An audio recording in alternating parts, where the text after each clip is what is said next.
We marvel at the Jefferson catch, but Cousins deserves credit for, in that moment, knowing what he needed to do and doing it and getting it close enough that Jefferson could go grab it.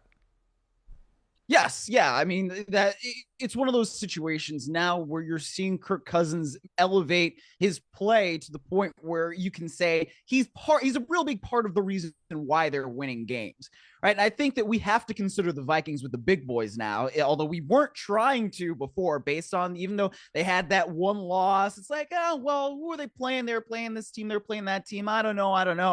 And then they go to Buffalo and they withstand all of those different things, all that adversity that they had to face, and they were still able to come away with that victory. You say, all right, well, now the Vikings have proven that they're one of the top dogs in the NFL because they go into Buffalo and they beat one of the top dogs in the NFL. And because of that, you got to say, well, their quarterback and the way he's playing is also a big part of it. I mean, yeah, you got Dalvin Cook running for 81 yards as he did there on that touchdown, and that's huge. And then you also get other contributions. And then, when you get the play at the end of the game by Patrick Peterson right there, that tells you something too. But like you said, Mike, I mean, you don't get to those particular points in the game unless you have a quarterback that can make sure you get there. Because there are plenty of teams around the league that don't have a quarterback that can make sure that in a tight game, you're still in it. And he's not going to necessarily lose it for you. And Kirk Cousins has been that guy for many years where sometimes when it's,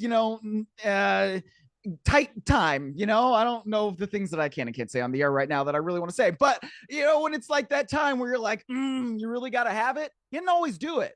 But in this particular game, he was able to do it. What were you contemplating saying? Tight ass time? Is that what or what? Or tight? I don't know. I don't know. Yeah. I don't know. That, is this a reference like I'm not familiar with? Time. I don't know if we can say that. Yeah. I don't know. The Dalvin Cook run really was the spark. And Cook has been the guy that I've noticed all year. He has a level of determination. He has a level of focus that pops up from time to time. And he's just ready to go do what needs to be done. And, when the game was on the line later, he was running hard. I mean, he just has something come over him. And you need, and this is something Peterson explained to me, you need to have guys that will step up. And it's different guys who are stepping up.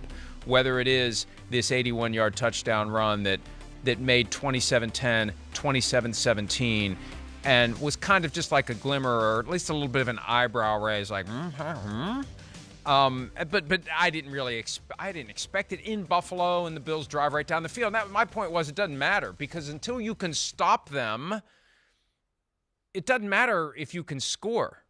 They're up 10. You got to stop them, and that's what Peterson ultimately did. Before we pivot to some of the things that Peterson did, because I have an observation about how this can be a problem for the Bills going forward if they don't start minding their P's and Q's a little bit. Hi, it's Mike Florio. Thanks for watching PFT on YouTube. Hit subscribe for the latest news and analysis from Pro Football Talk.